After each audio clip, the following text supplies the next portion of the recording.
thank you everybody for coming. Tonight I've invited Kathy Stroop to be tonight's moderator. She's the one that did the last one for us. And I'm thankful that all the candidates came tonight so we can hear what their thoughts and opinions are. I'm going to go ahead and turn this over to Kathy. Thank you, Mr. Olson. I appreciate being here. My name is Kathy Stroop. As Ken mentioned, I'm a former resident of Mahaska County. I'm currently residing in, I was told not to do that, I forgot that. Currently residing in Illinois, which I think makes me a perfect moderator for tonight because I don't even get to vote in this election. So I am completely non-biased. However, if you four candidates thought you were getting lucky this evening by having an uneducated moderator that would go easy on you, you're wrong. Sorry about that. Things might get heated tonight because we're going to ask you some tough questions. You are running for an important office that we respect. So we're going to ask you some tough questions. I'm going to go over some rules so everyone knows what to expect tonight. This evening, we're happy to have all four of you running for 2 open seats available for Mahaska County Supervisor. Current Supervisor Mark Grodike's seat remains for another 2 years. We'd like to, before I get started, I wanted to shout out a thank you to Penn Central Mall for hosting us, and of course Oskaloosa News for sponsoring tonight's event. Tonight's forum, I'll begin by allowing each candidate to introduce themselves. We'll follow with a round of questions by myself, many of which have been submitted by the readers of Oski News. Each candidate will face unique questions. I've asked the candidates to keep their answers succinct and to the point. There will be no time limit, but as a matter of respect to each other and to the evening, I may interrupt at any time and ask for clarification, or I may just ask to move on. Also, candidates may rebut if they feel the need to, remembering to do so in an orderly fashion. After I've asked a round of questions, I will open the microphone to you, the audience, to ask a few questions. We'll see how time holds throughout the evening, taking turns between audience members and myself. Our goal is to get as many questions answered as possible. And candidates, please hold the microphone up here. I know everybody's shy and likes to hold the microphone down here. Let's hold the microphone up here so folks can hear you. And lastly, I ask that all of us have an attitude of respect. This community is a beautiful one with amazing citizens. I ask that any differing opinions be welcome with maturity. So let's begin. Mr. DeGeest, would you like to introduce yourself and tell us within a minute or so a little bit about yourself and why you're running? Yes, if you don't mind, I'll stand up when I address you, if that's okay. Absolutely. My name is Paul DeGeest. Most of you in this room know who I am. I've been a lifelong resident of Mahaska County. I served 39 years in law enforcement in Mahaska County. 18 years of that was chief deputy in charge of investigations. The last 12 years was as sheriff. I have 2 children. They're both successful individuals who live in Mahaska County. They're both married. I have 1 granddaughter, 2 stepsons, grandsons. Again, all over live in Mahaska County. I guess that's about it. Thank you so much. Mr. Wanders. I'm Steve Wanders. I'm a lifelong resident of Mahaska County. I have a farming operation 6 miles west of town. We're a row crop cow-calf operation. I've been married to my wife Annette for 22 years. I got 2 daughters, Lisa and Julie. Lisa's going to William Penn and studying for elementary ed, and Julie works in home buildings. So the reason I'm running for supervisor is several, but the main one is secondary roads. I really feel that agribusiness is important to Mahaska County, and we need to keep our roads up. And as things move ahead, we need to look at different new technologies maybe to do a little better job at it. And as the wind money comes off the windmills, it'll give us an avenue to build more roads and better roads. So that's why I'm running. Thank you. Thank you. Mr. Parker.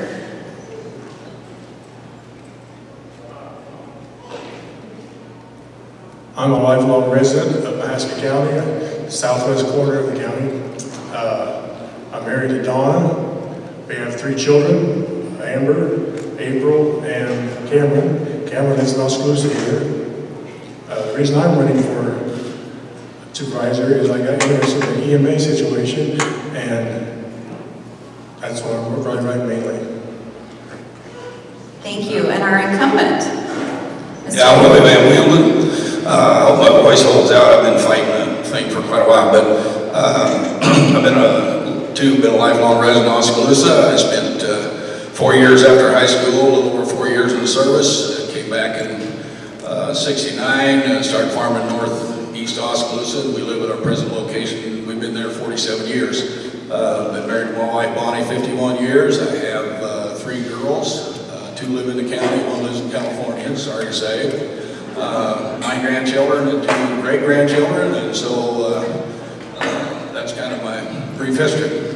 All right. Do you want to stay standing? Because our first question is for you. There's recently been allegations that one of your colleagues has not been abiding by the law. Mark Dolan was accused of not living in Mahaska County, while it is clear the law requires a Mahaska County supervisor needs to live within county limits. Were you aware of these allegations before they became public May 2nd, 2018? Yeah, I was aware that he had moved out of the county. We had a brief discussion. He said he had an address here in Oskaloosa that made him legal to be a county supervisor. And we took it to at some point took it to the county attorney, and that's where we as supervisors really don't have the power to take action, so to speak. It has to come through the county attorney. And so this all went down, and then at last 3 weeks ago, he submitted a letter of resignation, and June 5th is his last day as county supervisor here. Okay, you said at some point you brought it to the county attorney. What point was that? How soon after you found out he was not living in the county? Well, I think pretty early in the process, but and I think Jim looked into it, and like you said, he maintained he had an address here. He was living here with a friend, and so how do you you have to take it for what he was saying. Okay. So now that it's been made clear that he is not living in the county and he is resigning, what do you propose is done now in order to make things right? Pardon me, what was the last part of that? What do you propose be done now in order to make things right? Do you think that him resigning is enough? I think at this point it is, and like I say, it's in the hands of, it's in the county attorney's hands whether he wants to pursue anything or not. Okay. Really. Would you be, do you think that he should, his last votes, since he has moved out of the county since November, do you believe his votes since then should count? That again is on the legal side of things as far as I'm concerned, and I refer back to the county attorney. That's where it's at. We can all have opinions on that. I know several people have approached me on that and are very disappointed in the fact that maybe the county needs to pursue further action. But it's not up to me to do that. You said that we can all have opinions. What is your opinion?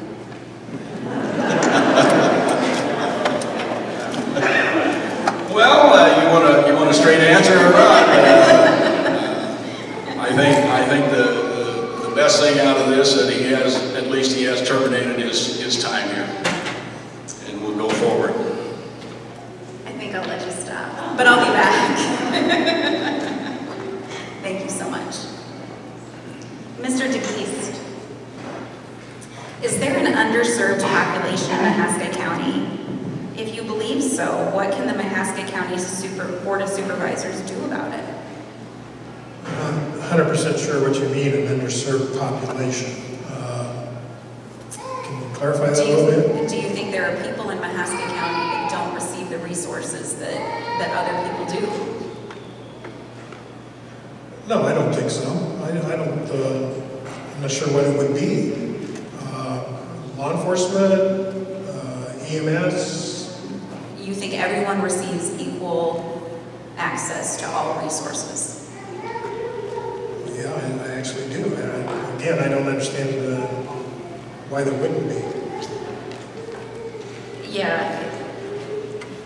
Subcultures, including homelessness, there has been a rise in population of those that declare themselves without homes. Do you think that's a problem in Mahaska County? It's a problem anywhere, whether it's just Mahaska County or not. How many homeless people live in Mahaska County? I would have no idea. I know there are some that do exist. I don't know at what point the county has to take responsibility for absolutely everything everybody does.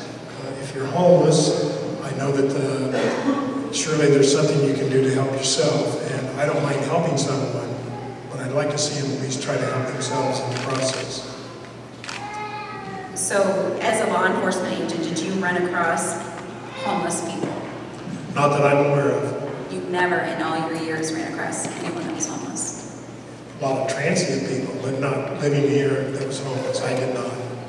And as a supervisor, you would not extend any resources to those without homes? I don't know what sort of situation you want us to extend to them. Shelters, is that what you're asking? Shelters, mental health. Mental health is a true issue with it throughout the state of Iowa. As far as homeless shelters goes, as the sheriff's office, they obviously didn't have any way to provide a homeless person a shelter other than maybe go through the Red Cross. Occasionally you find a motel that would put someone up for an evening. We hadn't done that, but they were mainly transients, just people passing through. All right, thank you for that.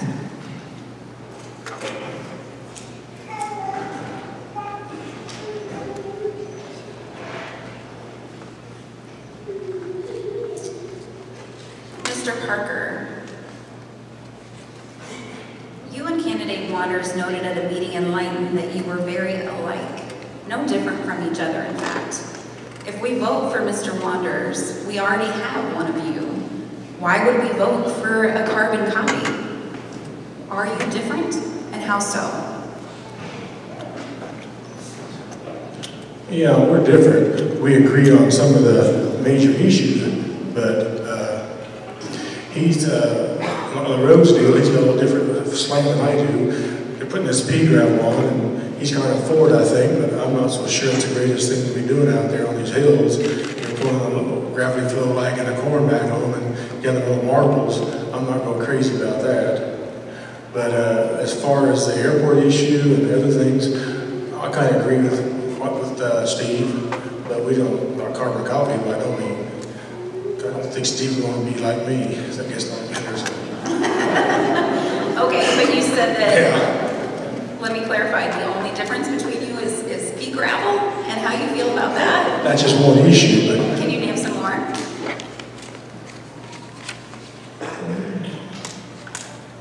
off the top of my head, I can't think of major issues that I don't agree with him. Okay, thank you very much.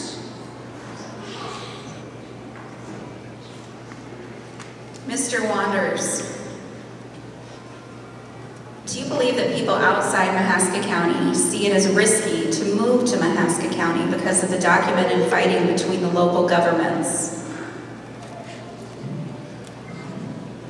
I really can't speak on what other people think or say or do about Mahaska County. I think it's too bad that the local governments do fight. I think it's too bad we got 163 lined with signs that is not good for anybody. But it's a landowner's right to say and do what they think with their own land.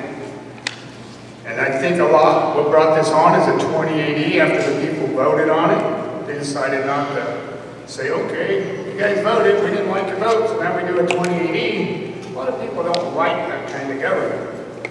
So that's the way this country was built, when people disagree, and that's why they threw the tea in the bag. So decisions made by city councils and other governments suffer consequences. This is a consequence to me of a bad decision. Thank you. So how would you convince and reassure investors and families that Mahaska County is a viable place for them and their families in their future?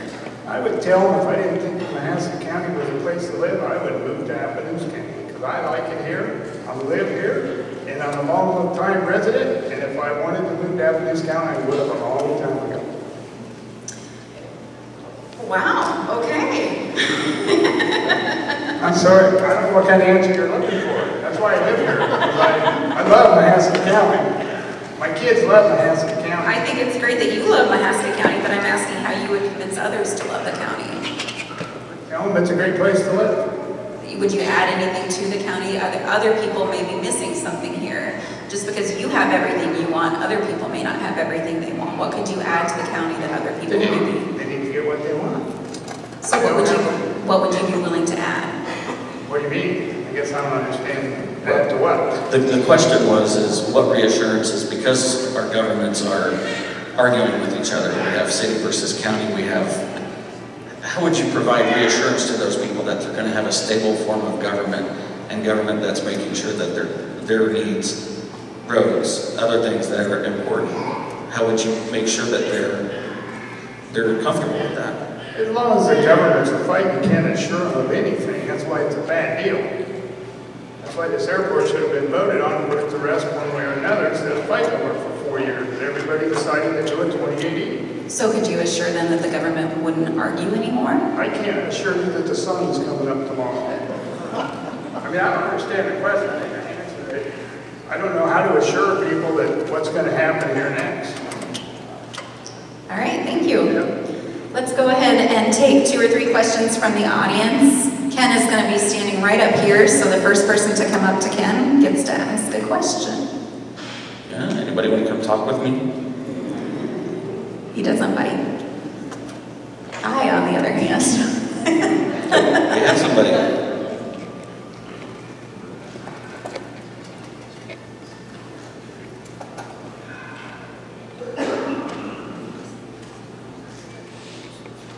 And I'll go ahead and hold on to the mic for you. Okay. So this question is for Mr. Wanders, Mr. Parker. Reference the new radio system in Mahaska County for first responders.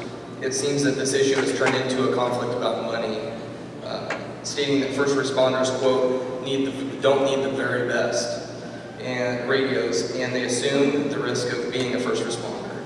With that being said, can you give us a dollar amount on a human life, what it's worth, to compare that to the cost of the radio system? I'll answer the question. I'll answer that question. I never have put a dollar value on a radio system. You know, there is a state standard to a radio system. The state standard is 95% on-street coverage. What they're asking for in the RFP is 90% in-building coverage. That costs about 4 times or probably 3 times. I don't know, we won't know until we get the RFP back and they get it back. But it's about 4 times of what it is for the state standard. They're wanting in-building coverage in the middle of nowhere where there's no buildings. You know, pretty soon you got to have some common sense government. I'm for the best system we can get for the dollar. We want our emergency management people to be safe. But one thing that frustrates me, and I've never said it, but 1.5 years ago we had a 1-cent sales tax vote. Does anybody remember that vote? This would have been a great opportunity to invest in a new radio system. All these people you're talking about think that I don't want to spend money. None of them spoke up and said we needed a new radio system. That's what the 1-cent sales tax was designed for. We could have paid for it. Everybody would have paid their fair share, and it would have been over. But instead, we're in a mess. So why are we in a mess? Well, you said that you're not opposed to a new radio system, and you still haven't answered my question. If you could tell me what the dollar amount is on a human life. I know nothing about radios. I know what my cell phone costs. I know how it works. I don't know what a radio system costs. I don't know what's a good system. I don't know what's a bad system because I'm not into that industry. You know, I have a flip phone. I'm not. You know, I don't drive Cadillacs. I drive Chevys and Fords and whatever. You can spend all the money in the world. You can spend $100 million on a radio system. That will not guarantee that something bad will happen.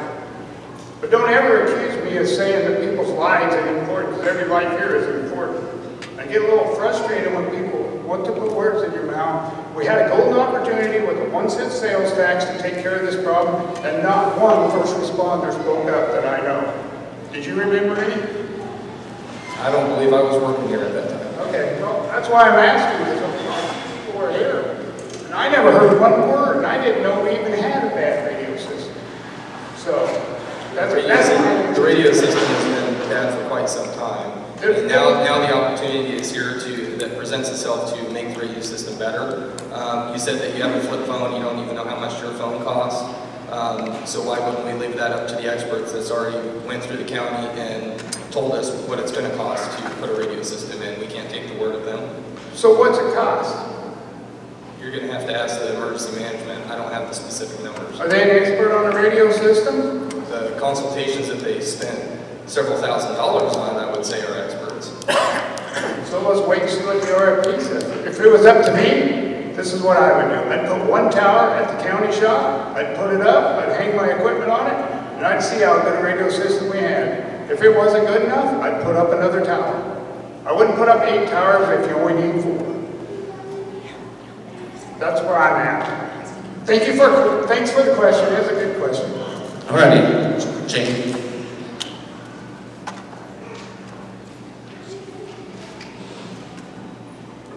I'll just ask a question that each of you can answer under 30 seconds. What do you think is the most important function of a job that you have as a county supervisor to each resident? What's the most important thing to you? Well, I think the first thing is probably the most important for a supervisor in Mahaska County is supplying a good infrastructure for our EMS, our farm to market roads, and just the general person traveling through. I think that's probably the number one priority is our road system. Secondary roads. I'd say secondary roads and this EMA situation, I think we can, the range I saw was $4.5 million to $8.5 million, and the $4.5 million would give us, I think, adequate coverage, and I don't think you can spend another $4 million to have the extras. Well, I think number one is probably the budgeting process that we do, and included in that is secondary roads and these other non-departmental things. We budget to the elected officials in each department, but they run their own department, so we're not in charge of running those offices. So it's primarily secondary roads is our function after the budgeting is done. All right, do we have any other questions? Raise your hand, come visit me. All right, anyone?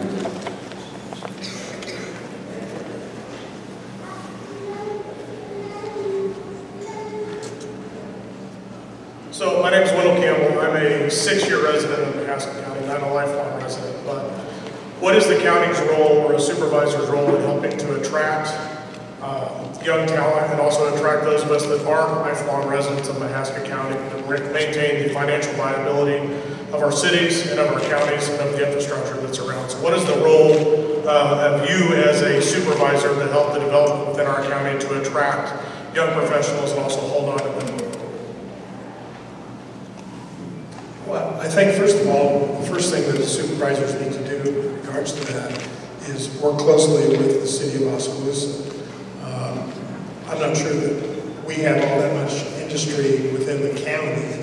There is some, but to attract new industry, which will bring in other people, it will bring in young people. And the other thing is we got to have some sort of industry here to keep our young people here. They're leaving pretty much all the time. I mean, they graduate and they move on. We need to figure that out. I think one thing we need to do is keep property tax in check. When you keep property tax in check, people have money to go to town and spend, which encourages your businesses and supports your businesses. When you build too big a government, you have no money to spend in your stores and everything else, and your town dies. So as a rural supervisor, my main goal is to keep property taxes as cheap as we can. And I understand it costs money to run a county and a city, but I think when you spend money on taxes, you can't spend it in the stores. And and everybody said, well, what? The city and the county, the supervisors are the only voice the rural people have. The city has a city council. And I think each one need to maintain their own position. You can work together. If I knew a factory was coming with 500 jobs or whatever, I would tell my city council, hey, this guy is looking for a place. I would work with them that way. But as far as intermingle and funds and everything else, each one has their own responsibility. Thank you. Rebuttal that. So I also am the chairman of the County Board of Review for Mahaska County on the property taxes.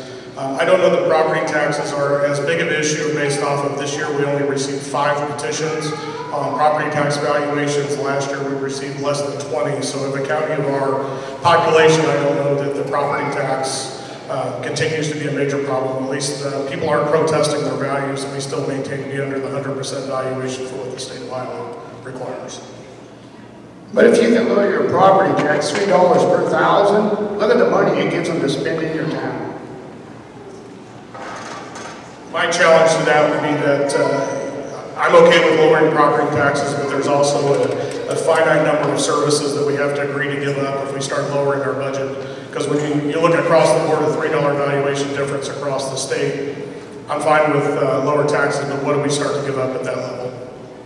When we get the wind money off the windmills, we can maybe use that for some property tax, whatever they call it, lower the property tax, and that gives them money to spend. I mean, yeah, it takes so much money to run it, but the more you take for different things, the less they have to spend. And if they spend their money, you get the 1 cent sales tax off of what they spend, it promotes your economy.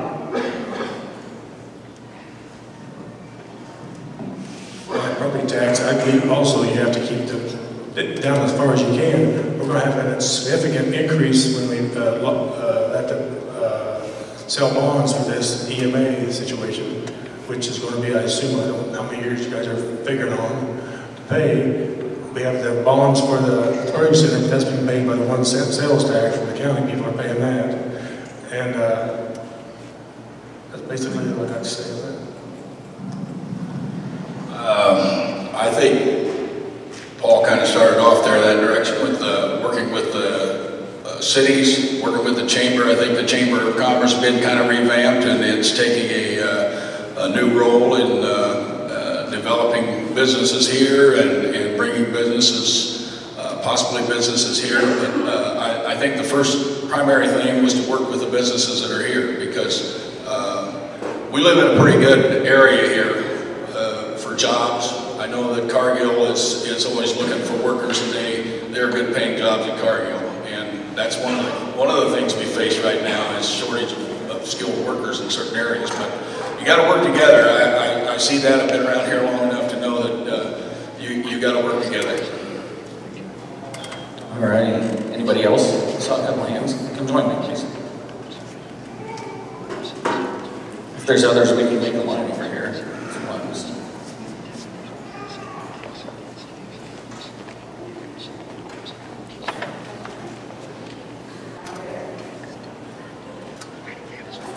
I'm Betty DeGeest, a recent resident again of Mahaska County, which I'm thrilled to be. And I guess I'm going to address the elephant in the room here, and that is the airport issue. It's still very much alive. Of course, you see the signs on 163. And so I would like each one of you to state a position on whether we need to keep fighting this fight or whether it's done with, it's been decided. Now we need to come together. So I just want to, first of all, know your opinion on that. And I have a second part too. Shall I ask it now or you want to wait? Okay. I'll tell you what, that's a question I really wasn't prepared for. I really didn't think anybody would ask it.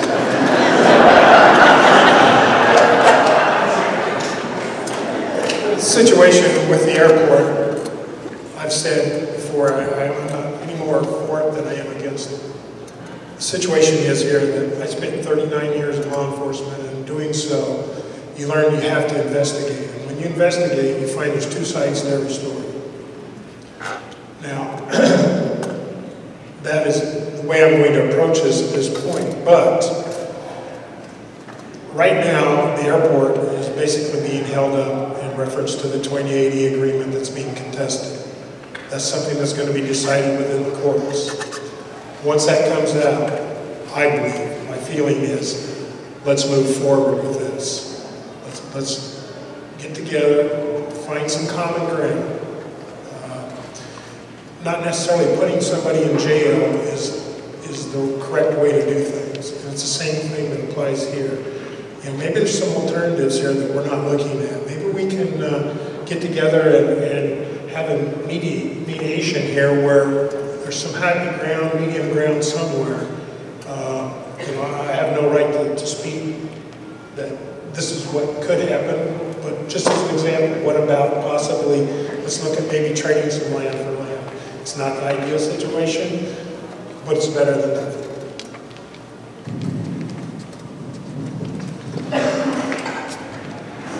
I think everybody here knows my stance on the airport. And my stance on the airport mainly goes back to the 2080, that the people do not get a vote on a project of this size, this magnitude.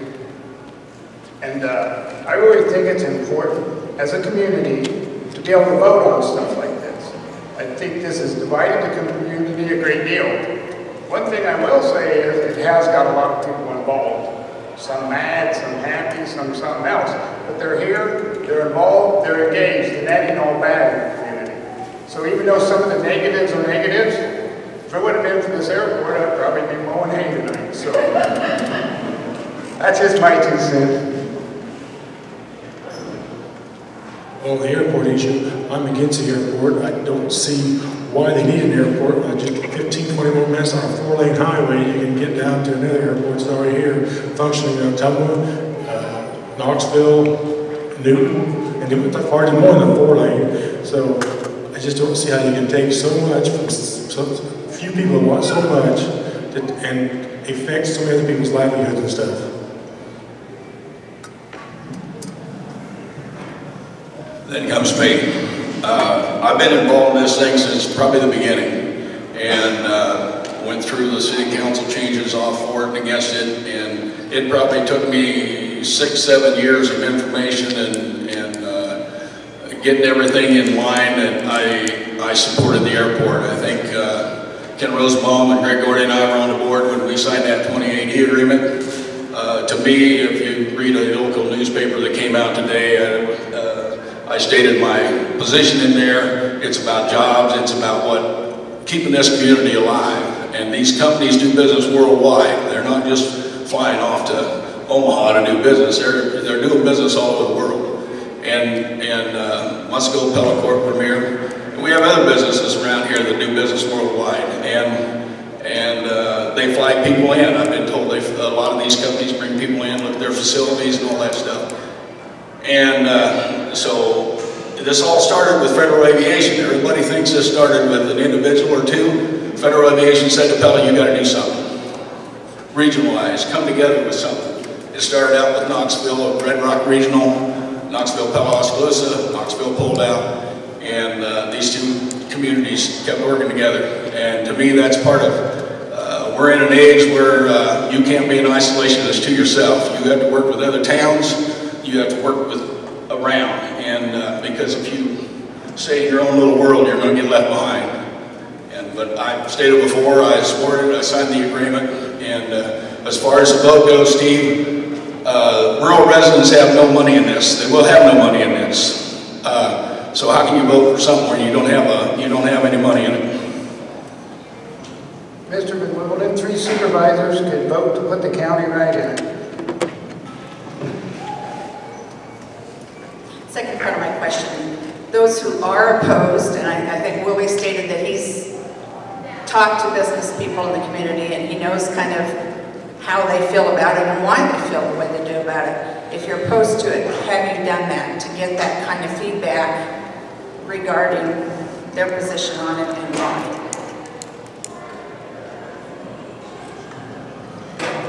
Were you looking for just the ones that are in opposition to the airport? All right, just on. I guess it would be the 2 Steves to answer that one. What was the question again? Okay, you've stated that you're opposed to the airport. And I just want to know if you have talked to local business people who feel it's important for them, might make the difference of keeping that business in our community or not at some point. Have you talked to them and gotten their feedback and why they feel that way?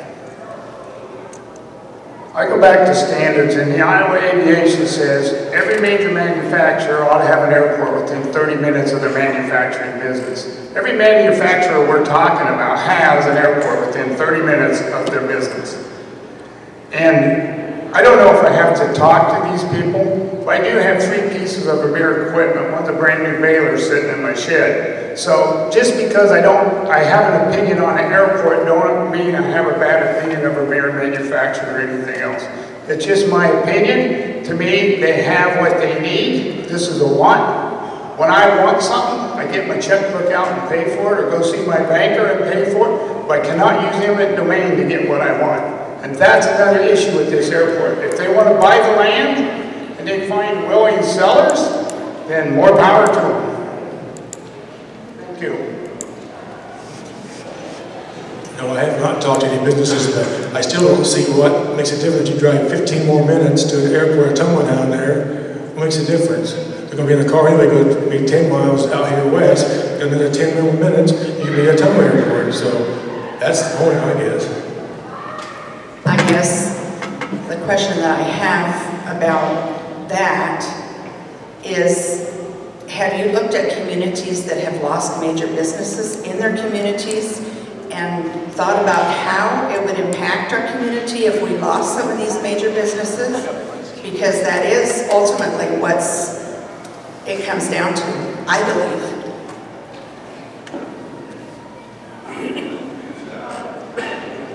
I'll answer it. I understand your point, and it's always say, what if, what if, what if. Maytag left Newton, they have a regional airport, they have Interstate 80. These businesses come and go for different reasons. We've lost several businesses in Oskaloosa, one of them was Titan Machinery. Pass loads, ABS Steel. We were good, the airport's on the docket. They're still leaving town. Maybe there's more we need to do to help our business and build them an airport. I don't have the total answer. I just worry about my own little world most of the time.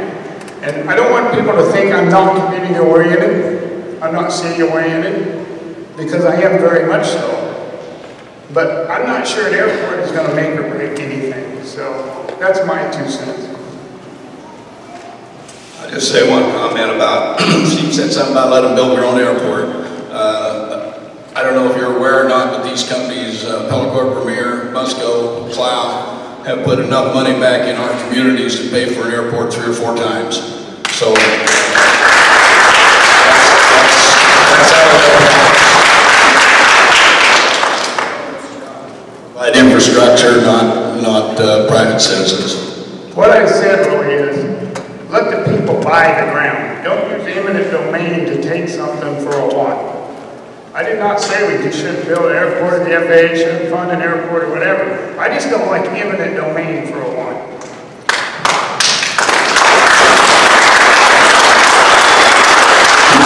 You probably wouldn't have a 4-lane highway between here and Des Moines either if you didn't have eminent domain. Just one point of clarity, they are getting paid for the ground. I know it's a terrible inconvenience. I don't doubt that at all. I'm a farmer's wife, and I feel really bad for those who are having their ground cut up and made really unhandy for them. And that's very unfortunate, but like Willie said, we have always used eminent domain for highways. And the airport, whether we like it or not, is a highway of business for 2000, for the 21st century. And I came from Watchier. I lived there for 15 years. Have anybody driven through Watchier lately? It's basically a bedroom community, a lot of low-income housing, pretty poor community. It's not probably the place that you say, I want to go live there. 50 years ago, Watchier was a thriving community. It had 2 or 3 car dealerships. It had several grocery stores. It had 2 doctors in town. I could go on and on. If we don't do what it takes to keep our communities vibrant and vital, we are going to be living in a bedroom community. Just look at this mall. It's pretty important to keep it alive and healthy. And I think I'm done. Thank you. I will respond to that. Like I said, these corporations have what they need. This is the one. And I guarantee if they decided to lay another 4-lane beside the one they all built and use eminent domain just because they wanted 2 instead of 1, people would be raising Cain. Now everybody in this room has drove on 163 to Des Moines, I'm sure. Every citizen in Mahaska County has probably drove on that road. This is for 3 businesses, which we need businesses, don't get me wrong, but they have what they need. So where do you start and stop? We build each of them an airport right outside their business door? What do we do? And to me, the Iowa aviation set, 30 minutes, I'm comfortable with that. So thank you. I'm Catherine Call Goodman, and since Mr. Van Weelden is the sole incumbent here tonight, I just wanted to know, and he's been on the board for several years, what he considers his main accomplishments and what, looking back on, he maybe wish he had done differently.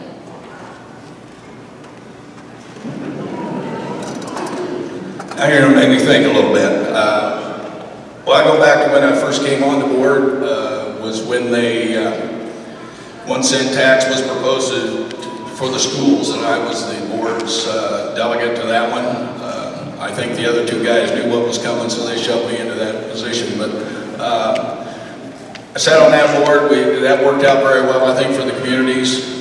We built some fine schools here, and the other school districts got their money. I think there's like seven school districts in Mahaska County, parts of 7 districts, so it got split out around.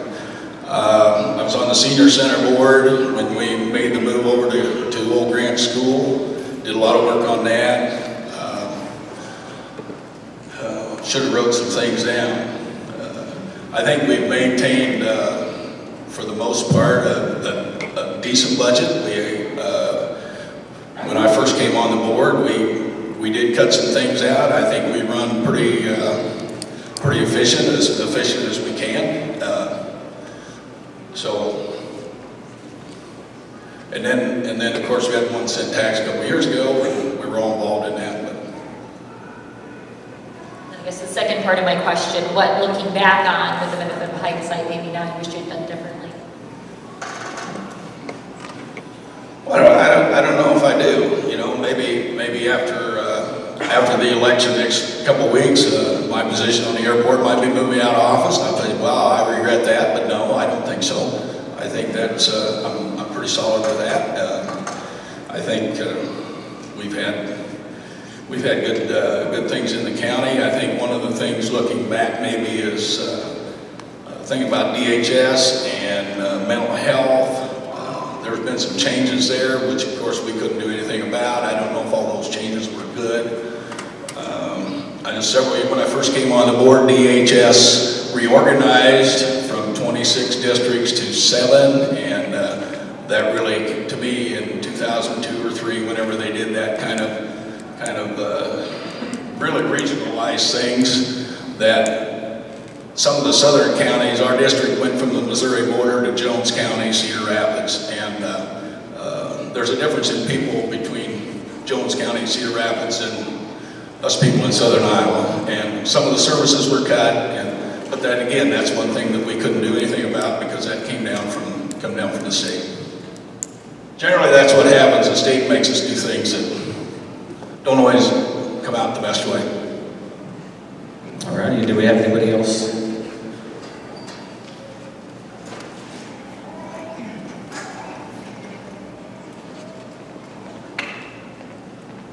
Go ahead and say your name for us, please. I'm John Manstrom.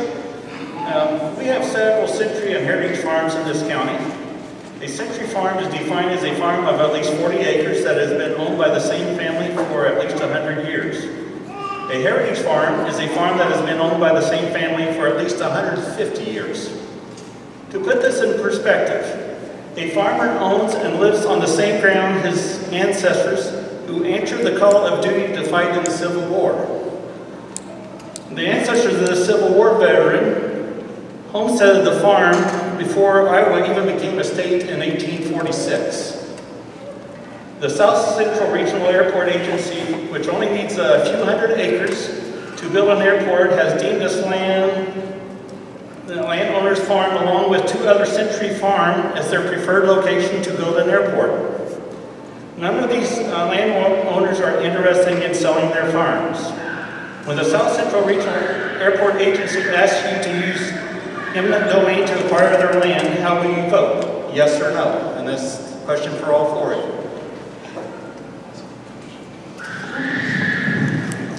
Well, in all honesty, the only way to move forward is to move. I understand exactly what you're saying. Living on a family farm for years and years, I understand. Believe me, I do.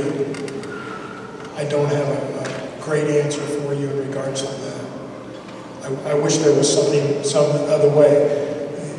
I think it's the FAA that is requiring or suggesting where this airport needs to be built due to the geographical laying of the land. I don't know that the airport commission really has much say in that part of it. As far as the domain goes, it's terrible. It's horrible, but it's also the only way to move forward. I don't know any other way to put it.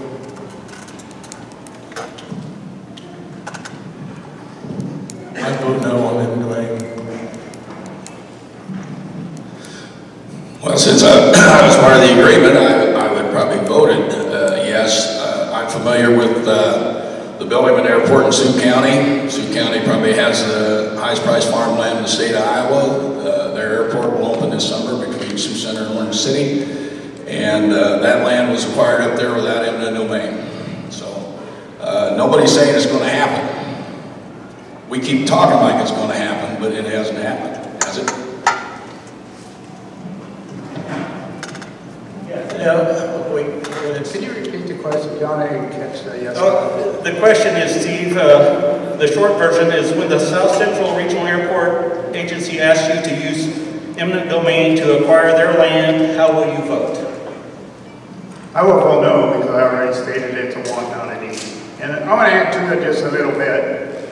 My daughter Lisa was out helping me last week. We were doing some chopping and stuff, and she lives here in Oskaloosa, and she come out. She said, "Dad, I can't believe how much I love the farm." So this is more than, you know, these guys put their heart and souls into this stuff, like you're saying. So I think it needs to be thought about very carefully. I mentioned in the SCRA board, we have a whole area out here that's 700 acres. They can build an airport on that. The state already owns it, and they just laugh you out of town. Mr. Paul, I would make a comment that this site is one of 3 sites that SCRAA has proposed.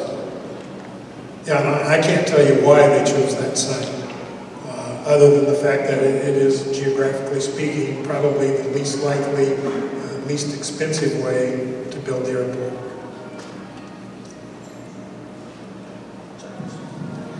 Okay, in regards to this, the South Central Regional Airport Agency plans to close 220th Street. This is a farm-to-market road, which is one of the busiest unpaved roads in Mahaska County. By the South Central Regional Airport Agency's own environmental assessment, 240 vehicles travel this portion of 220th Street each day. Do you support closing this busy stretch of road? Well, obviously, if there's an airport there, it's going to be a little difficult not to. The stretch of road that you're closing is approximately a mile long. You can come south on Independence and hit 163, and it's going to take an extra minute and a half out of your life to do that. As far as the farm traffic, it's my understanding that there's already been a alternate route that does go around the airport that farm traffic can use. Farm traffic being your combines, tractors, that sort of thing. Not your straight trucks, not your semis, but.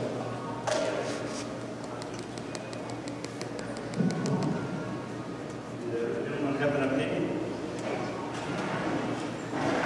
Well, I think going into this thing, when we signed the agreement, the site was not picked.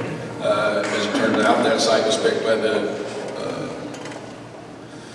the airport commission, we knew we were going to have to close the road somewhere, and to me, with the coming of the bypass coming from the north, will greatly alleviate that problem. You can come up there, go across that 4-lane, and go down that gravel road toward Lighton. You wouldn't ever have to get on that 4-lane, except if you got land in between there. And I've talked to a couple of gentlemen that have that problem. I'm not sure the bypass is a done deal yet, but whenever you put slow-moving 20-mile-an-hour farm equipment on a 65-mile-an-hour speed limit, you're asking for a disaster. And if you close 220th Street, they're going down 163. Lots of times, if we go to the other side of Oski, we go clear around there just so we don't have to take our big farm equipment through town, because it is a nuisance. And every time you chop an access off, it forces us to go through town. And then if we have an issue with the implement or something in the middle of town, you wouldn't believe the people that are friendly to you. So I think we got to remember we're an agricultural community too. They were going to build an airport up at Otley, and in Otley's plan, they were going to reroute the road. In this plan, the 28E says they're going to reroute the road. Now they're going to close the road. So really the 28E has not even held up its own, what it was wrote for. Because I think when they signed it, it was to reroute it. So if they want an airport, they need to reroute that road, not put a cow path through it that nobody's going to use. It's just the cities are going to have to pay for it. That's part of progress or whatever. So. Yeah, I wouldn't be in favor of closing the road. The airport was in my hand at that time, but this time I wouldn't be in favor of it. My rebuttal here to Willie is, how does a north-south road replace an east-west road?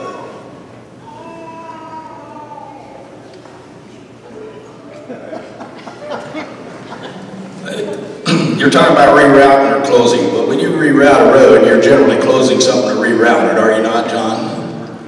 And I'm talking about, Willie, is you're talking about building a bypass, which is going to be built north and south, and the 220th southwest. And currently 220th runs east and west. Yep. That really doesn't get traffic east and west if you got to go north or south. The way that bypass is laid out, it comes from the northeast to southwest, ties in there. So you come down Independence and you get on there and you go west. It's a half mile further maybe, right? Then you're on that 4-lane where you can go 70 miles an hour and you make up time. But that still doesn't get you east or west, Willie. Right. We'll move on to the next question and then we'll get back to Catherine here. Good evening, fellas. So my question is, for the past at least 6 years, I've noticed a huge divide on the board, whether it's the sales tax, whether it's the airport, whether it's the EMA agreement.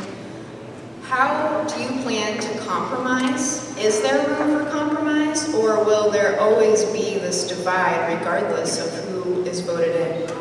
Can we get your name? I'm Haley Brown. Well, Haley, I have to agree with you. There has been a lot of bickering in regards to a lot of these things. I personally think that I can bring to the table here some negotiating skills and be able to sit down.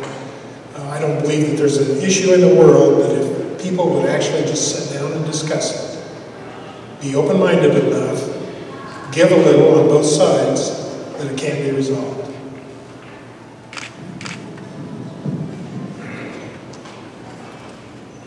I agree with what Paul said. There's any situation that can't be resolved. But the thing is, you just can't keep coming and saying, hey, we want your one-cent sales tax, hey, we want this, hey, we want that.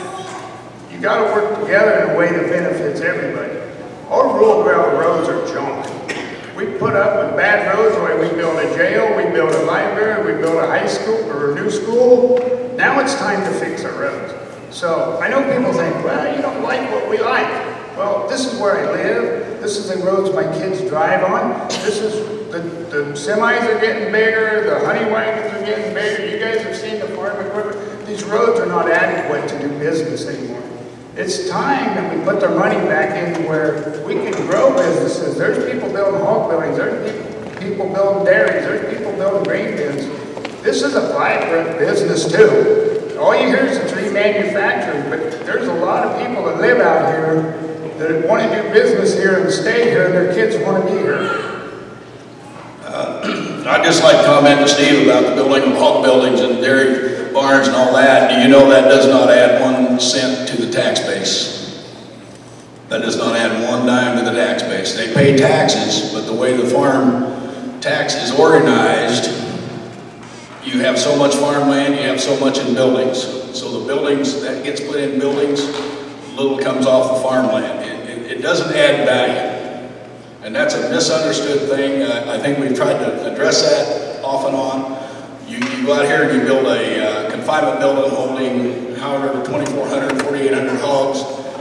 You're paying taxes on that building, but the taxes that come to secondary roads buy about 1 semi-load of rock. And we've got semis running on roads that were made for Model A's. I understand that. Nobody's come up with a magic bullet on that one yet. I don't agree with Steve that all our roads are junk. I take exception to that. I think we've done a decent job. We haven't done a perfect job, but there are a lot of counties around that have the same problem we do. So maybe with all the big stuff running down the roads, maybe it's time for a small tax on off-road fuel. Farmers run 40 miles each way to farm. They're running over the roads. I mean, when this fuel tax went in, however long ago it went, farmers pretty well stayed on their 120, 160. We're a lot of traveling, but today people travel to farm. And so maybe a little fuel tax money to help pay for the roads. I don't always want to be the bad guy here, but I guess tonight's my night. So when these people build these buildings and they buy equipment, like Vermeer balers to bale their hay to feed their cows and do different things, they support the economy, big time.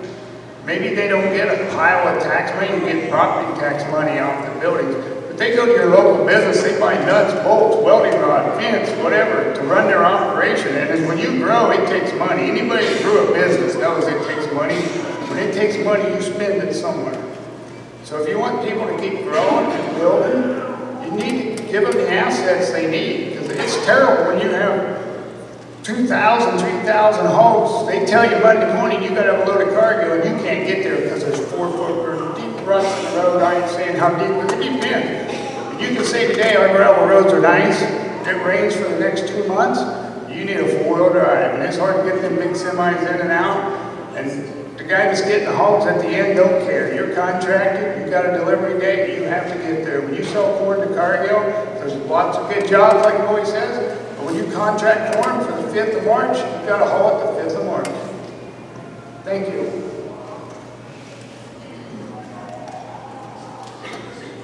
All right, I just have one quick follow-up question. Try to keep it on topic, fellas. So I've heard from some of you that you would like to lower taxes. If we lower taxes, how do you pay for roads and other infrastructure? Well, on the roads deal, I'm on the Farm Bureau Board, and we lobbied hard for that tax. I'm not much for tax increases, but a 10-cent sales tax, we worked hard to get that through, and we did. And then we passed this 1-cent sales tax to help roads. I'm hoping the county can fix some bridges and roads, at the same time maintain the rest, but have some projects to get off the deal. We got several bridges up our way that need major repair. And if we do just get 1 or 2 a year, something like that, and just keep working, maybe we can get caught up. I'm going to ask a few more questions, and then hopefully I'll cover some of the questions that you in the audience have, and then we'll do one more round from the audience. Mr. Wanders, I want to follow up with something that you said as you were answering questions. You said your main goal is to keep property tax in check, but then you said your main goal is secondary roads, but then you said your main goal is the 2080 agreement with the airport. Can you clarify what your main goal is? That's 3 separate questions. I had to answer each question individually. I think we need to keep property tax in check. Give the people their money. I think I explained that. I think I explained the secondary roads. The windmills are going to dump some TIF money, I think they call it in here. I would like to see that go to our secondary roads. This is our chance to secondary roads and not cost any more tax dollars. I'm not for raising taxes. We're going to have to maintain. We can't lower taxes. But I think you need to leave the money into people's hands. The same answer I gave you a little bit ago. I forget what your third question was. Did you just say you're not for lowering taxes? I'm for maintaining, not raising the levy. I thought you just said you were for lowering property taxes. Not that I know of. I said I want to maintain and keep them as low as possible, I think, so people have money to spend. Okay. If we can lower them, that's great. I don't think anybody would mind paying my taxes, but I don't know. Okay. All right, thank you for that clarification. You had 3 questions. What was the third? Oh, the last one was the 2080 agreement with the airport, that was important to you to make sure that was...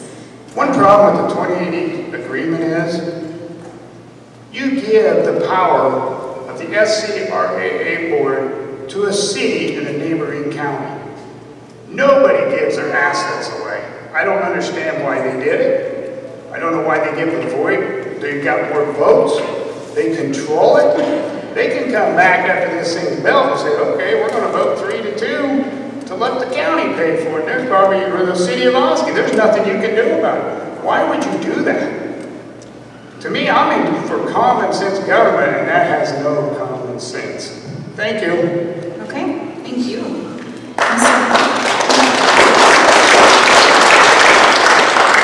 Mr. DeGeest.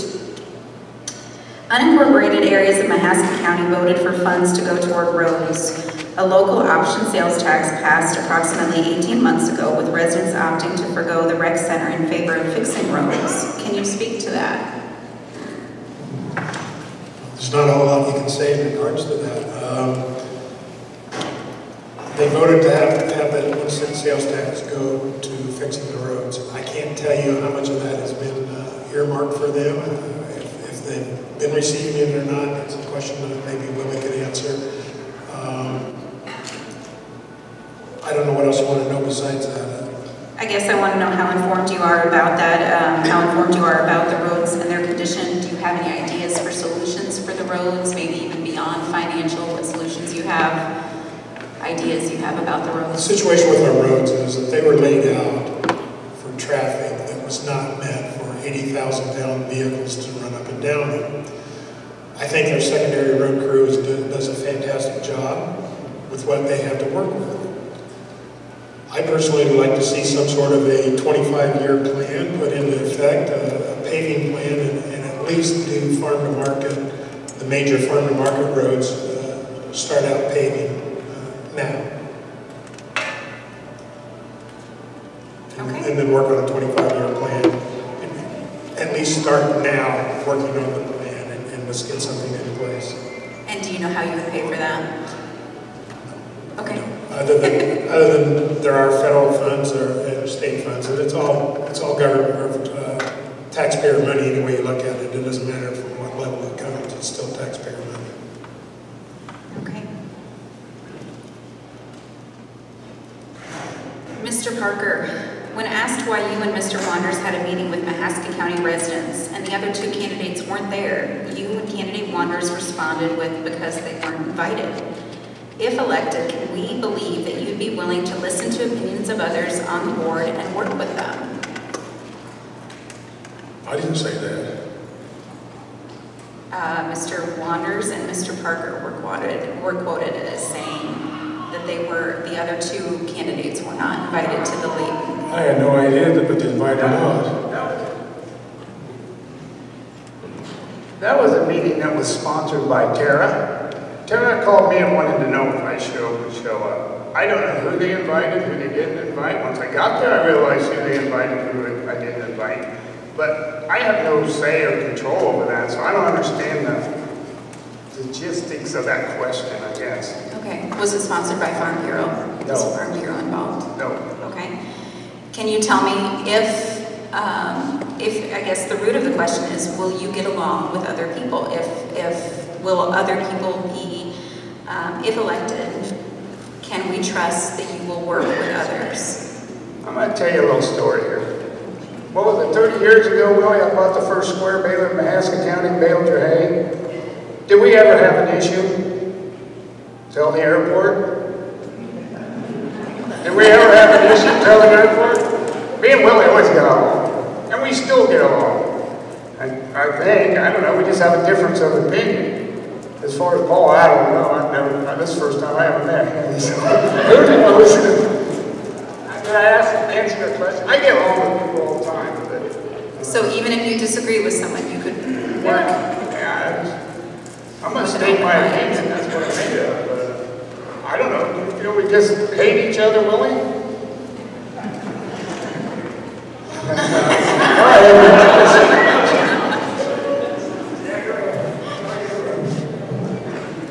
Well, I get along with anybody, agree or not.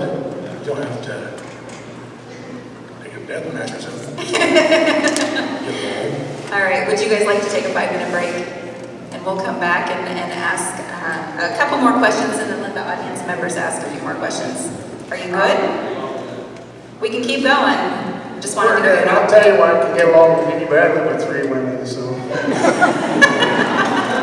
I'm not sure if that cost you a few votes or if that, I'm not sure. We'll go ahead and start taking some more questions here.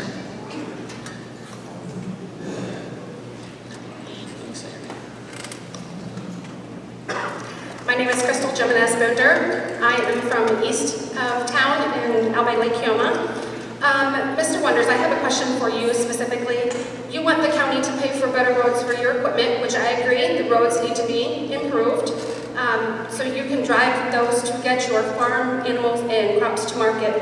Is that not the same concept as Pelleport and local businesses asking for a better improved airport for their business need that would meet FAA standards?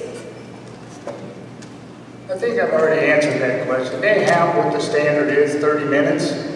I agree that each one of them companies could have their own airport if they wanted or whatever they wanted. But for the taxpayer to pay it and use eminent domain, if they can get this built without threatening the threat of eminent domain, I don't have a problem with them building the airport. But whenever you bring in the threat of eminent domain, you talk to any person that's been through it, it's ugly. So you cannot afford to go to eminent domain. We talk to the people of Sioux County, and I know Willie said it's all great and stuff. You go talk to the landowners up there, they have a whole other story. So if these companies can't drive 30 minutes or 25 minutes to use a Tacoma airport, what are they doing to our communities by making the cities pay for it? They got one now that's self-sufficient. And if you really want to improve your town, I say build a bypass on the east side of your town, go by your industrial park, enhance it, and go a little farther and enhance the Oski Airport and grow your community. Our industrial park was formed 40 years ago and it's dead, or however long ago it was, it's dead. Let's enhance it. We can pick up the traffic on 92 and 23. We can enhance our industrial park, maybe bring some businesses in and enhance our airport that's self-sufficient. Common sense government. A separate question that I have, 2 of the candidates and the sitting supervisor not up for election all live in the same half of the county. Do you feel that is fair representation for Mahaska County? Any of you can answer that. I'm not 100% sure where everybody lives here. I mean, I've got a fairly good geographical idea. I know that Mr. Parker lives in the southwest corner. According to Mr. Wanders, he lives just west of town. There is quite a distance between the 2 of them. And of course, Willie, I know he lives northeast of Oskaloosa. I live just south of Oskaloosa. So we all 4 are actually county residents, live on county roads. Just a quick note on the roads. I understand how bad the gravel roads are. There's not a gravel road in this county I haven't been on one time or another, I guarantee you. The road, when he mentioned a bypass south of, or east of Oskaloosa, it would be absolutely excellent to have that. Where I live, I have easily 300-400 vehicles a day pass there. Yesterday morning after it rained, it was almost impassable. I mean, almost impassable. However, this morning, the secondary road crew was out there with their maintainer. They put gravel on it, and it's nice right now. So as far as representation, like I said, I've been all over the county. I think I'm a pretty fair individual when it comes to things like that. I don't look at one specific group or one specific area. I know pretty much everybody.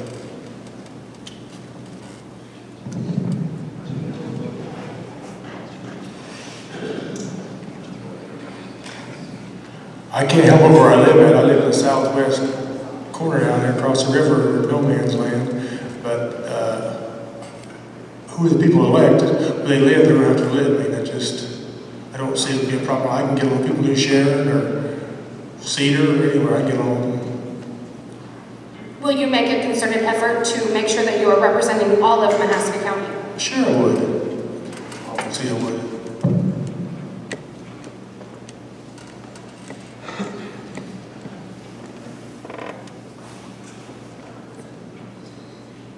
Would you support a 5-member supervisor board? I don't think so. I think 3's plenty. Yeah, I think 3's plenty. 5 just costs the county more money. You got 2 more salaries, 2 more health insurances to buy. I don't know what a 5 would accomplish over a 3.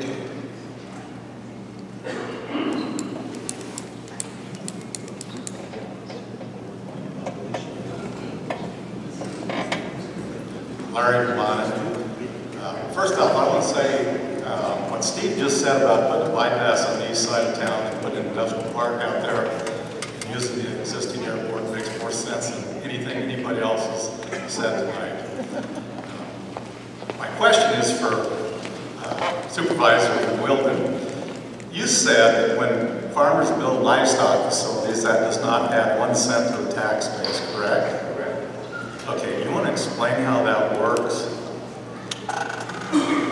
First off, are you saying that the taxes, if a farmer puts up a livestock facility, his taxes do not go up? No. Okay, you're not saying that. They do go up. They pay taxes on that building. But somebody doesn't have to pay taxes because he's paying taxes on that building. Is that what you're saying? Let's go through this. Senator Rosebone's sitting there, and he can probably tell you this is a state formula. The state sets up how people are taxed. The county doesn't set that up. Agriculture gets do they get a special dispensation here on this or whatever? Ag valuation is capped at a dollar figure. So any new valuation, total dollar figure? Total dollar figure of ag land and ag buildings. Okay. Now does that go up year by year or is it capped for 1 year? It depends on the state. What do you mean it depends on the state? The state sets the rates for ag. Okay, we don't set the valuations. The state does that. So when you build a new hog building, it goes into this capped dollar amount. So a little bit more goes on the building and a little bit comes off the land. So everybody else in the county is paying 2 pennies less because that's a big number, okay? So it doesn't add to the tax base. And that's one thing I didn't know when I took this office. I'm curious because my taxes have just gone up astronomically the last 4 or 5 years and there have been all kinds of hog buildings going up. So why aren't my taxes going down on my ag land? If it's capped, as you say it is. The total value is capped. Every year they give it a value. At a rate of 10 to 15% a year. When we're building all these hog sheds, why is that? Well, your buildings are taxed separate from your house, number one. You know that, okay? I don't know why they're going up. Why they're not going up that kind of rates. I don't know what you're doing, Larry, but I can't answer that. I can't answer that. My taxes keep going up, and they should be going down according to your formula. Well, no, they can't go down if you don't add dollars to the tax base. Well, what I'm saying is all these people have been building hog sheds the last several years. You say that goes into a capped amount, and so therefore the rest of us with just regular ag land should be paying less. And I'm not. I'm telling you, I'm paying more all the time, and I'm asking you to explain how that works. Well, then maybe the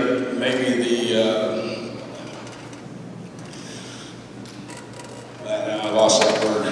Well, I think we've probably come to the end of this. I'm just curious. So, Okay. I think, yeah. Thank you, Well, Willie. you talk to Mr. Rosenbaum. I think he has all the answers on that.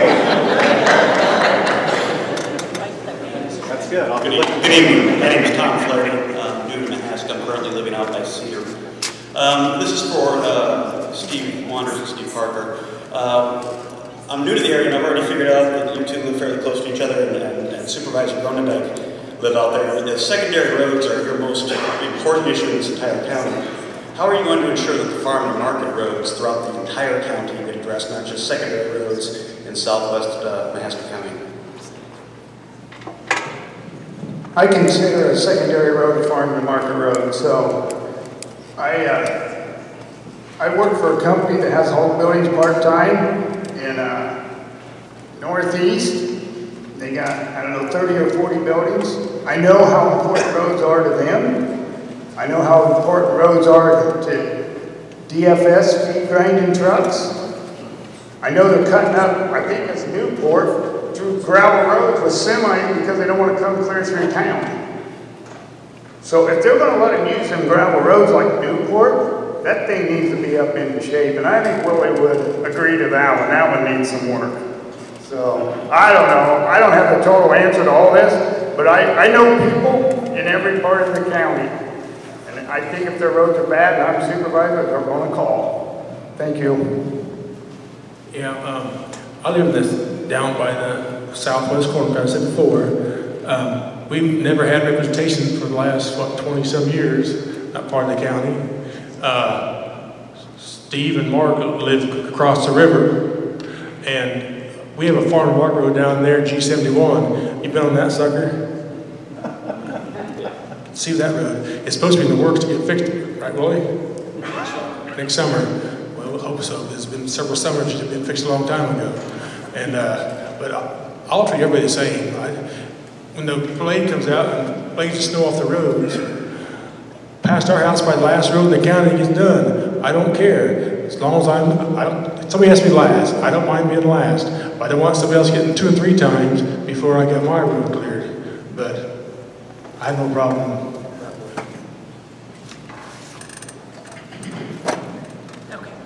Debbie Guile, and I have a question not about the airport or roads, but if elected, would you be willing to change the meeting time?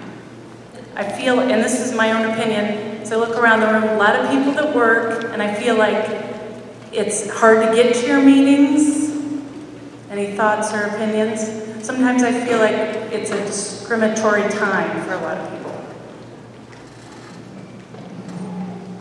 Yeah. I understand that, Debbie.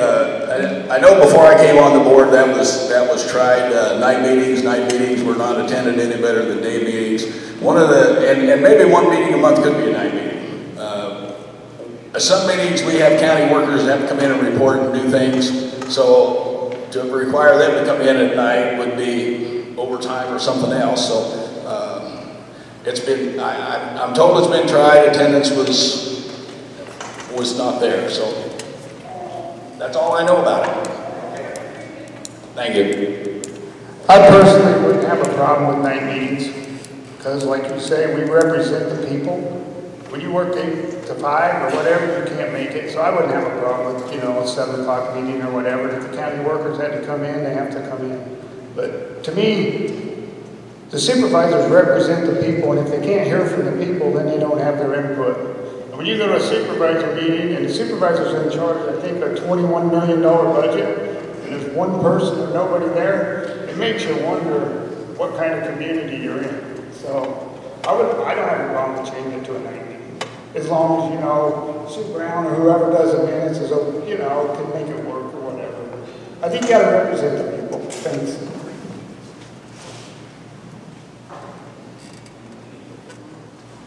Anybody else have any comment on that? Yeah, I'd have no problem with changing it, but like Willie said, he tried it several years ago, and the crowd wasn't any bigger, so. All right. State your name for me, please. My name is Linda Cruzman, and there's been a lot of talk about keeping our local manufacturing companies locally connected, and I think that is very important for them. The SCRAA has called for global connection. The Marion Mahaska Connect has called for global connection.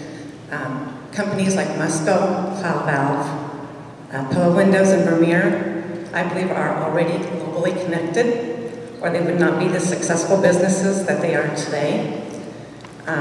There is one thing that keeps a manufacturing company globally connected with the rest of the world, and I want each of you to answer what you think it might be, and I'm going to give you one hint. It is not a corporate jet sitting on a runway in the middle of someone's heritage or century farm. So there's your hint. What do you think it is, the one thing that the Iowa Economic and Development webpage says that keeps companies, manufacturing companies in the state of Iowa, globally connected? I'm just going to take a wild stab at this, but I'm going to assume the internet.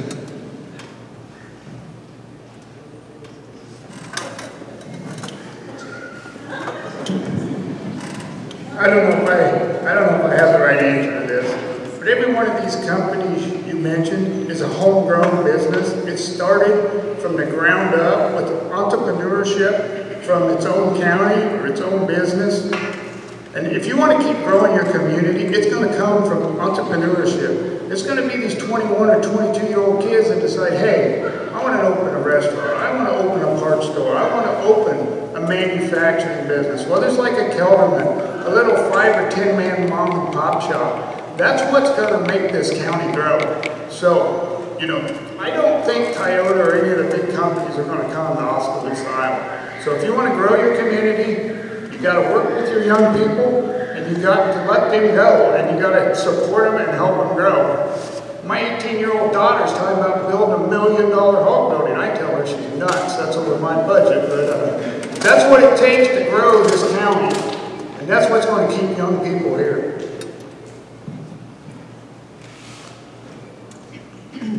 I'd guess the internet, but I guess. Well, there was enough echo in here that I didn't understand the question.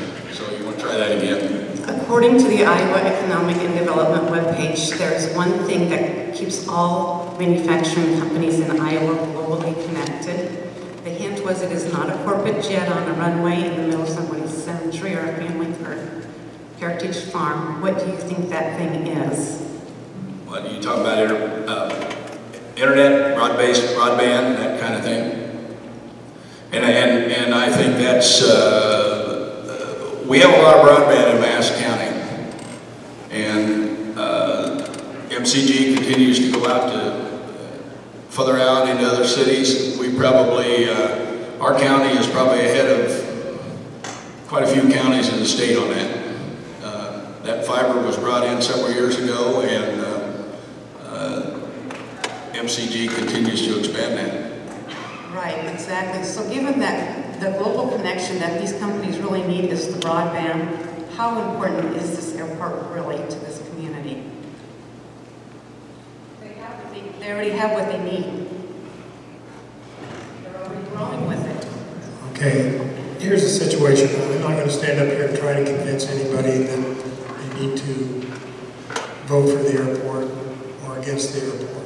What I'd like for you to do is actually investigate, take a look at what it all involves. We've got Pellicorp. They need that connection just as much as they do the internet. Musco needs that connection as much as they do the internet. Same with Cloud, Vermeer. The thing about it is that those people employ thousands of people for this county that pay our taxes that we use for our roads, for our communities. And without those, where would we be? And I've said all along, I'm not about to try and convince somebody to go vote for the airport or try to convince you that it's the best thing in the world. I would like for you to be able to figure that out yourselves and actually investigate a little bit, find out exactly what is behind it. It's not just the need for driving 20 minutes farther. There's a lot more to it than that. I understand that. We've been involved with this for many years now, but I don't think that global connection basis really holds any water for this airport. That's my opinion.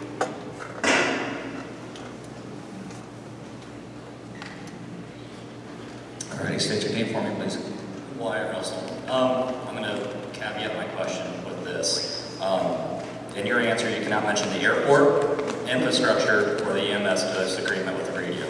What is one project, if elected, that you will be willing to champion from start to finish? What is that? With me, I think it would be the 25-year plan for the roads. I would like to see something put in place for that. Let's get some sort of a plan of action built and then put it in place.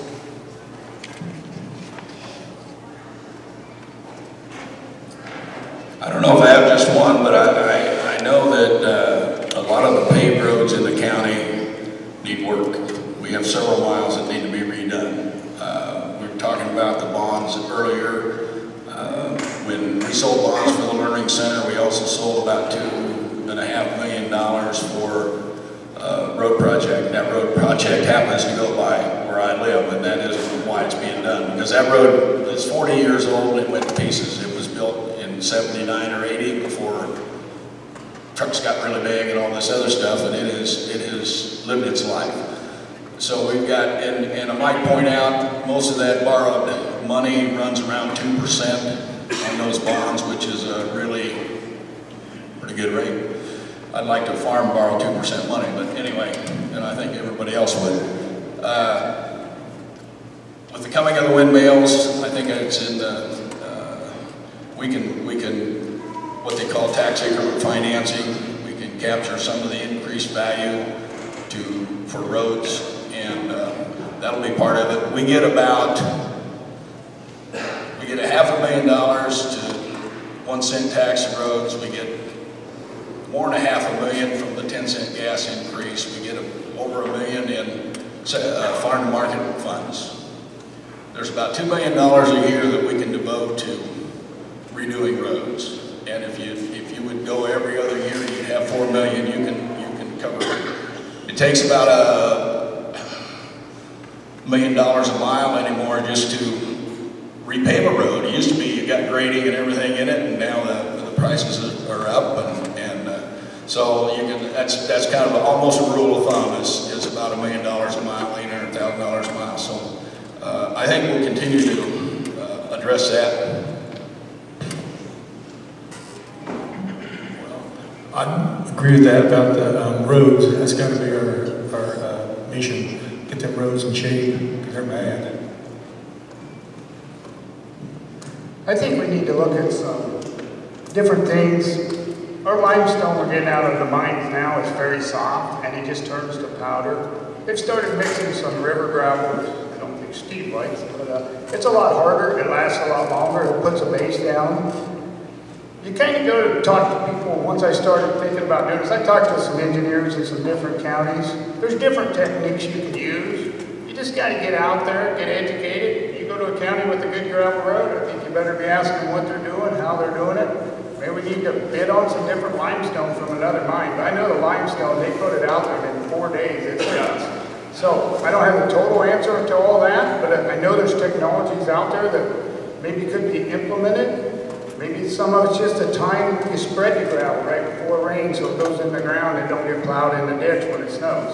There's all kinds of things that can be done to improve something like that. So, I don't know if I answered your question exactly. Actually, I'll let you guys failed, I'm sorry. Because my first caveat was no infrastructure. What was another project that did not involve the infrastructure or the airport or the EMS aspect? Well, if you go to the Mahaska County Board website and go to Supervisor, has the responsibilities, and none of the responsibilities is really a project. I don't know what you call a project, but What would be something that you would champion to drive this county forward? What is something that you're passionate about that does not involve infrastructure that could help drive this community forward, drive the whole county forward? starting new businesses. Entrepreneurship and new businesses. Let's get some new businesses in this county. Let's get some, you get a guy that built his own business, he'll work at it. It's a tough deal to run a business, and he'll give a couple guys maybe a job, but that's how you do it. That's how Vermeer started. That's how Gary Vermeer started, Lowell Screen, all of them. You got to start somewhere. But first you got to save the businesses that are leaving. And we've lost 3 or 4, I named them earlier. Titan Machinery is huge. I mean, to me it is. Now I go to Marion County to spend my money. I'd rather spend it in Mahaska County. There's not an international dealership in Mahaska County. Probably, I don't know how many thousands of pieces of equipment. You can't buy a part in Mahaska County for an international tractor. To me, that's a crying shame. But it's big business. It's the way it goes. So you have to adapt. That's what I would like to see, is get these small businesses back in town, get them to grow. Because when you have 10 mechanics working and they go uptown for lunch, they spend their money.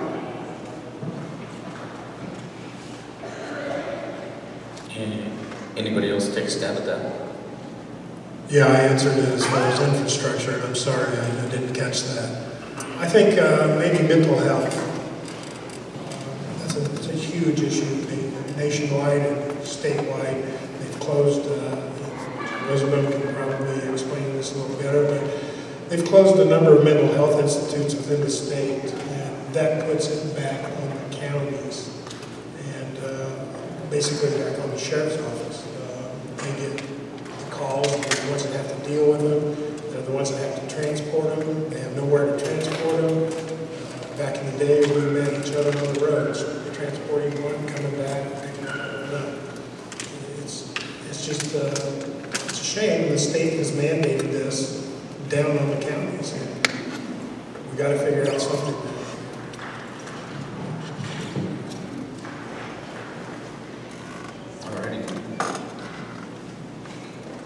State your name, sir. Yeah, Ben Johnston. My question is for Mr. Wanders. Mr. Wanders, did you state following a public meeting that you do not feel first responders need a new radio system, and that the radio system we have in its poor condition, and using that current system is just the risk that we assume for our position? No, that is not what I stated. That's coming from Mr. Neff. What I stated is, like I said earlier, you guys are asking for a Land Rover. Most of them drive Ford pickups and cars. Everybody, every day, assumes risk. And if you could guarantee me today we could spend $50 million for anything and nobody would get hurt in this county, I'm on board. But I don't think you can make that guarantee, and that was a statement I made to him. So, is a $10 million radio system going to save more lives than a $4 million radio system? You're in the business, right? So you think a $10 million radio system is going to save more lives than a $4 million radio system? I would believe so. Why is that? Due to the better coverage that we can get with the $10 million radio system. What if you get 100% coverage with a $4 million one? How much better do you need? That would, huh? That would suit the need. Right? That's what I'm saying. How much do you need? I don't know. I know nothing about radios. I know there's a system out there that I've heard at the supervisor meeting, had a guy from the state talking about it. It's a state system. It sounds like a pretty good system to me, but I'm not up to speed on it. I don't know. And until we get the RFP back, they won't know even what the dollar figure is or anything. But that statement you just said was not true. I support every EMA and 911 person and everything.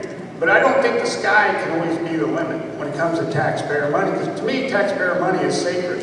So, if it takes an $8 million system, I'm for an $8 million system. But if you want 3 times better than the standard of Iowa, to me, you're doing overkill. That's where I'm at on it, so. Well, that's kind of unfair, Steve. I actually have a transcript of that conversation. Could you read that for us, Kathy? What was it exactly? It's a transcript of that conversation that you had with Mr. Neff. Okay. Mr. Wanders said, you know what I mean? If you go into a fire, you assume the risk. If I get in with a Mad Bull, I assume the risk. That sucker can kill me, and then I decide how to approach the situation. Mr. Neff, but I need to be able to call in help if I can't get help in. If you don't have any way to call in help, you're dead. Mr. Wanders, that's right. Mr. Neff, and that's what we're trying to get.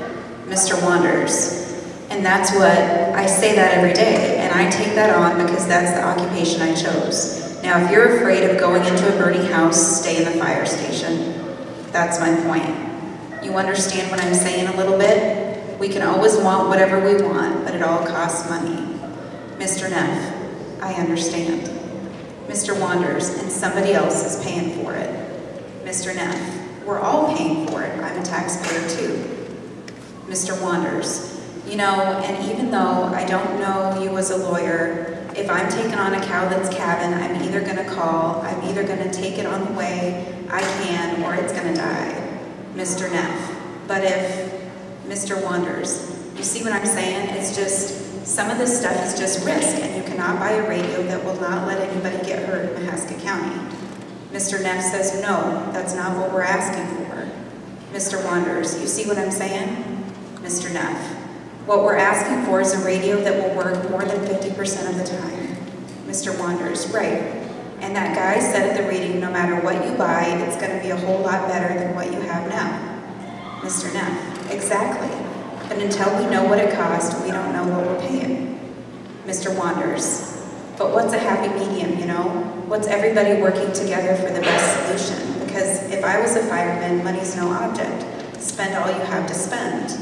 Mr. Neff, no, I'm not that way. Mr. Wanders, but you know what I'm saying? Mr. Neff, I mean, I try to justify everything. Mr. Wanders, so? Mr. Neff, I don't want to spend frivolously. If we need something, I mean, it costs upwards of $10,000 just to outfit one firefighter. End of conversation. Okay, I'm going to add to this a little bit, because the first part of the conversation was, Mr. Neff, you just built a $3 or $4 million fire station. Lots of communities have fire stations that probably cost under $1 million to work fine.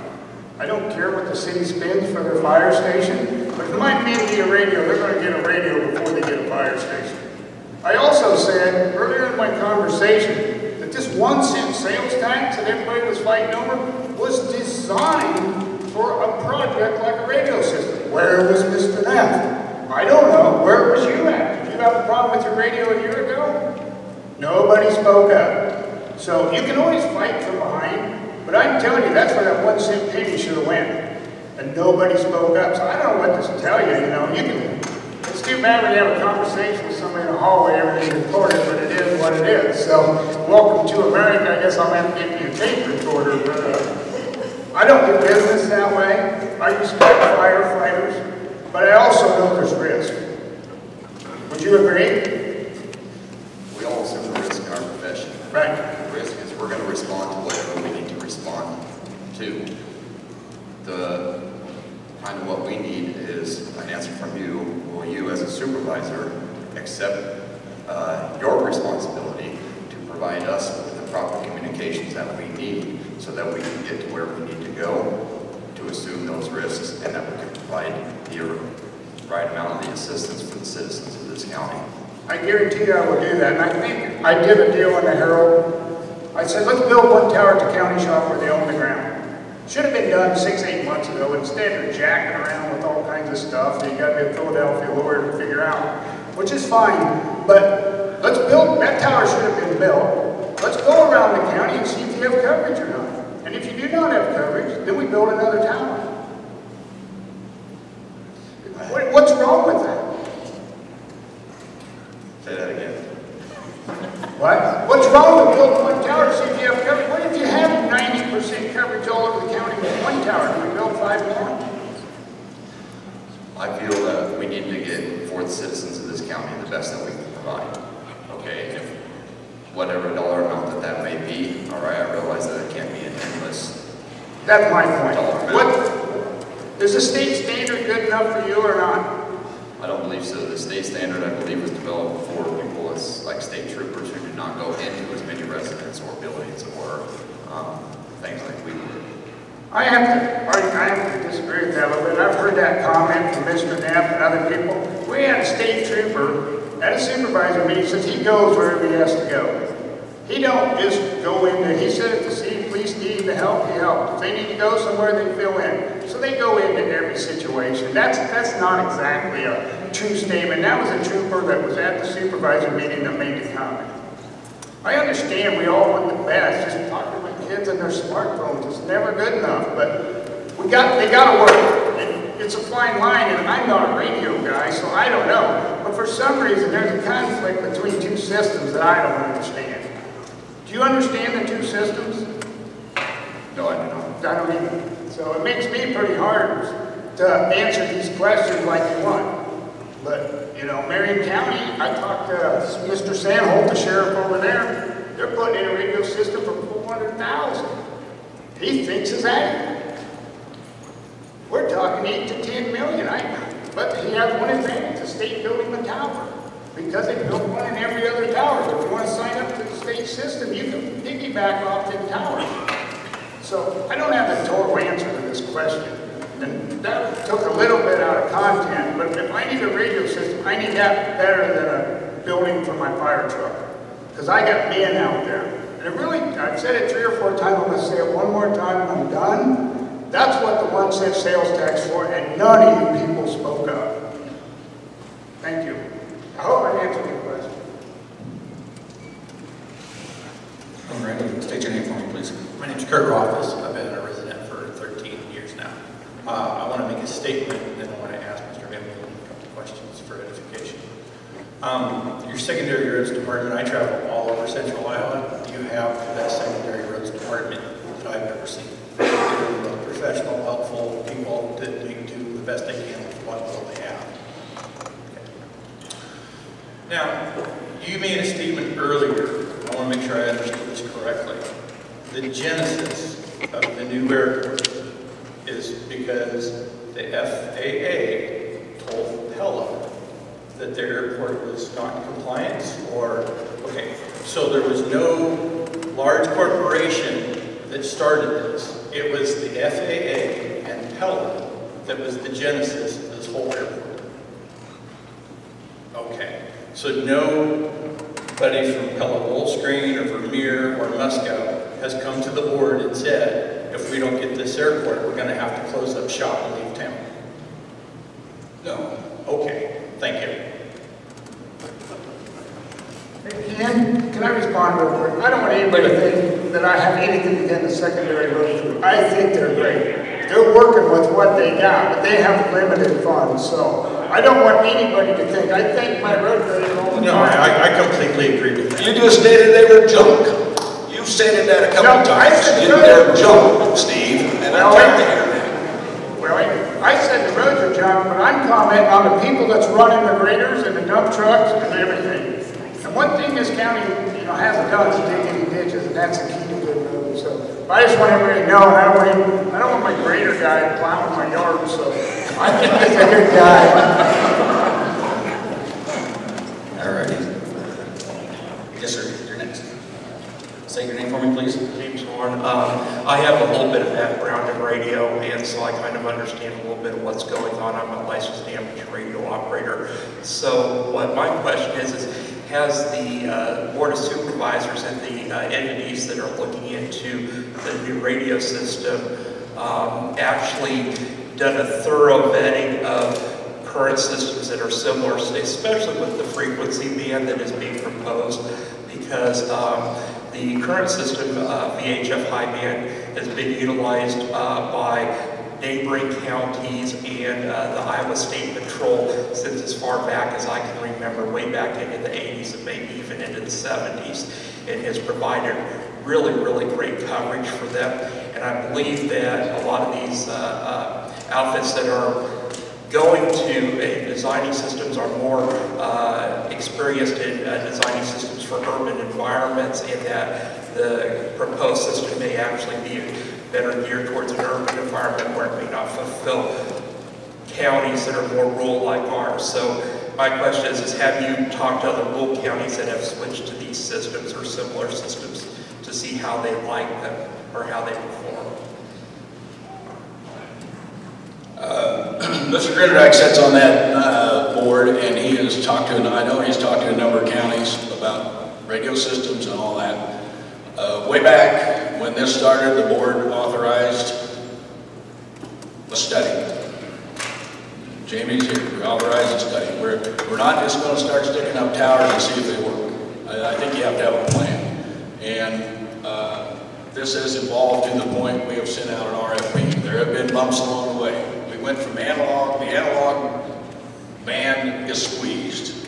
Is that correct? That's the way I understand it. So there's not room, okay? So now we're going to go digital. You go digital, you buy radios, and that's all part of this thing. There's radios in this, and antennas, and we sent out the RFP. We're going to see where it's at, and we're going to step from there. I think that's all we can do right now.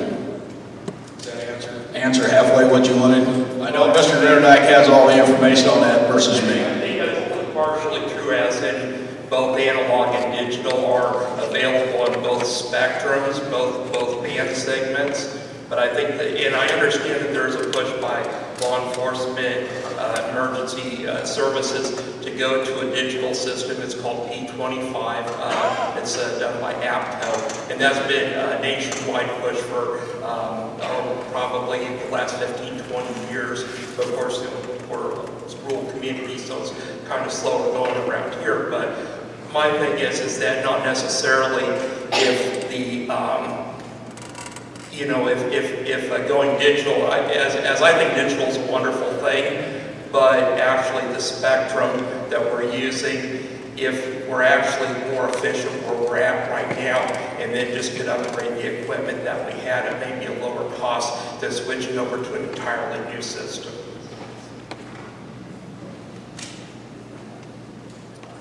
Any thoughts? I have no thought on that because I'm not that heavily involved in it. Like I said, Mr. Nitterdijk is. All right. We've been wandering back that way, so I'm going to have him come up here a little further. So I just want a point of clarification, Mr. Waters. You made a mention of Chief Neff and the fire department. Willie, to your knowledge, was any county funds utilized to build the new fire station here in Oskaloosa? Not that I'm aware of. So the funds that were utilized to build the new fire station in Oskaloosa, those were all city funds, correct? Bonded and paid back by property taxes within the city. One other, I guess, comment or follow-up question for you, Mr. Waters. You made a comment earlier that you were in support of, so farm to market or farm to the points that be as far as a bypass or a highway system. You would be in support of utilization of newer paved roads in and around Oskaloosa for that farm to market? Yes, I would. I would love to see 220th Street paved. That's a major road through the county. Now we're going to close it, but yeah. Would you be in support of other roads, whether it be this west bypass or the north bypass that has been discussed previously by DOT? I'm for any highway bill, because I drive on them every day, and so does everybody in here. You also stated earlier that you were not in favor of eminent domain for the procurement of property within the county. I said I am not for eminent domain for a one. You guys. So I would make the case that the current road system within the county is adequate, and that the DOT is the largest government agency for utilization of eminent domain for ground in the state of Iowa and within the United States. One further question I would have, or I guess comment, is that the local option sales tax, 80% of that money after the vote is going to county roads, and my understanding is after the the Mahaska County Conservation new building is being built, that after the construction of that, then 100% of the lost money will be going to roads, if I'm not incorrect. And Willie, you can correct me on the language from the ballot. So 80% of that money is currently going to the secondary roads. Further question I would have is, are you in support, this is for all four of the panel here tonight, are you in support of the Mahaska County Conservation Bureau, along with partnerships of private organizations that are procuring for public hunting land and public conservation land within the county? That is a tough question for me, because I know people need a place to hunt. I'm for recreation. I live by a shooting range. I don't have a problem with it, out by the whole area. But the problem is, when you take ground out for a conservation deal, you lose the tax dollars off of it. So then pretty soon you end up, like the county I said earlier, in Appaloosa County, half of their ground is non-taxpayer anymore. So now they can't even afford a sheriff. So I don't know, it's a fine line to how much land you take off the tax base, because you guys don't pay taxes, right? If you buy property, the conservation does not pay any taxes. I don't pay taxes on the ground, but I pay taxes on the purchases ammunition and equipment, the things that I utilize to support that I would support in their studies out there. That as a sportsman, we have paid more than our fair share for the things that we require to give the opportunities for more generations to enjoy the outdoors and get conservation. Yep, and I'm going to tell you one more thing. Almost anybody's asked me to hunt on my farm, I'm all for hunting, I'm all for recreation. I just think it's a fine line how much you take out for recreation, and I don't know. I can't, I'm not a hunter or an enthusiast myself, so it's just kind of tough, but I'm not against it. I guess I can't hardly answer it, so somebody else can.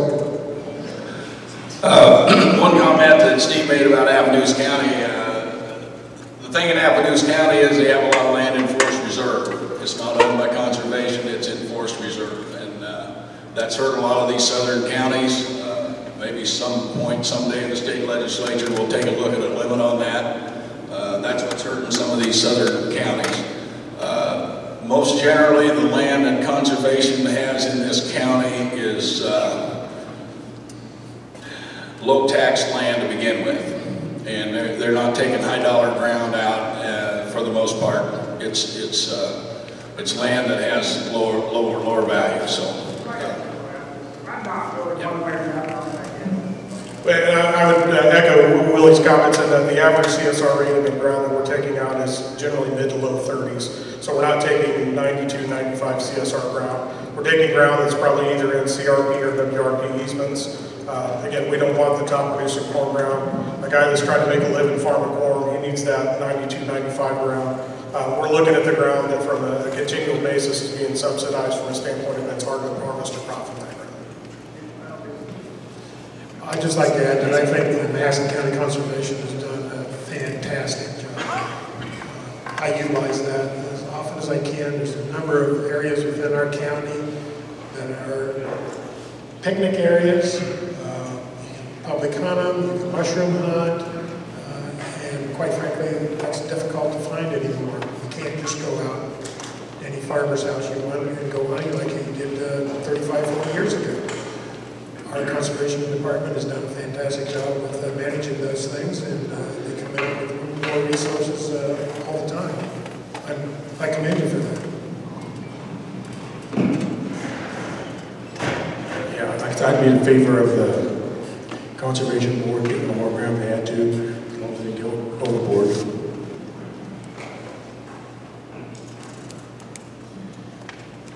Well, I have a lot more questions, but I can see that the sun is going down, so I will stop, much to the chagrin of all four of you, I'm sure. I'm glad so many of you got to ask questions. It seems like we were able to get to most of you, and that makes me happy. I believe our time is coming to a close this evening, though. As it does, I'd like to ask each of our candidates to close with just a quick minute, and as you do, again, introduce yourself and explain in a brief minute how, if elected, you will be an independent, ethical leader. Yes, that would be great if you could start. Okay, again, my name is Paul DeGeest. Resident of the county my entire life, 39 years law enforcement experience. In doing so, I've learned to negotiate with people, be able to sit down and solve differences. On more than one occasion, I've sat in people's homes, discussed things with them, I've cried with them, I've delivered bad news to them, and yet we can still sit down and come up with a comfortable solution to problems. I believe that that's something that I can bring to the table here is a common sense solution. That's what I ran on when I was a sheriff, and that's what I'm doing now. Is a common sense approach to being a supervisor in Mahaska County. I'd just like to add a couple more things real quick. First of all, I'd like to thank Oskaloosa News for inviting all the candidates, give us all an opportunity to speak. I do appreciate that. If any of you have any questions, you can feel free to contact me at any time, and I'd be more than happy to set a chat with you. Thank you very much. I'm Steve Wonders. I think you've probably figured out about what I'm made of, so I would just like to say real shortly, as I helped my daughter today when we to a cemetery. She goes to Air Force Cemetery. I see the flag for our veterans' grave, and I stopped and thought, we're lucky to be this free, that we can camp. come and talk, argue, whatever you want to call it, disagree, agree. But this is America, and this is what built it. So it's Memorial Day weekend, so I guess stop and thank a soldier and thank God that we can come do this. And I'd like to thank you all for coming and Oskaloosa for holding it. Thank you. Well, I'm Steve Parker. I've been on many boards over the years and always got along with people. We disagreed on some things, but we always worked it out. And I think I can bring that to the board. I'm a man of few words, but I think I'm a very ethical and honest fellow. So I appreciate your vote come June 5th. Again, I'm Willie and Weelden. Just to point out, the Board of Supervisors is more than setting budget and arguing about airports and roads. There are probably 20, 25 different multi-county and in-county boards that we sit on, and there are a lot of things going on. And again, I think my experience lends itself well for 4 more years, and then I can ride off into the sunset. But I think by tonight you're either, probably everybody here is pretty convinced how they're going to vote, so I'm not going to argue with anybody. But I appreciate the time I've had. I appreciate people coming out and can also doing this so we can kind of get things out in the open. So, by the way, if you're going out to the north of town, Old White Cemetery, take a look. Bernie Wells kind of ramrodded this, but they've got a new sign over there. It says Old White Cemetery. There's a silhouette of an elderly gentleman with a cane, and it has really looks nice coming into town. So that's all. Thank you. And thank you all for coming tonight. Just a quick show of hands. Has anyone made up their decision because of tonight? We got a few. All right. Well, then we're especially glad that you made it this evening. Thank you again to Oskaloosa News, and thank you to Penn Central Mall for making tonight happen. If you would like to watch this forum or pass this forum along to friends maybe that weren't able to make it, it will be available on Oski News website within the next, whenever Ken gets it done. The next few days, probably. So make sure that you look for that and pass it on. I encourage all of you to vote Mahaska County. June 5th is just not too long away, and your voice counts. So turn your voice into a vote and make that happen June 5th. I want to thank you for inviting me back again, and it's fun to be here, and I'm sure they look forward to me coming back in 2 years. So thank you all. Have a wonderful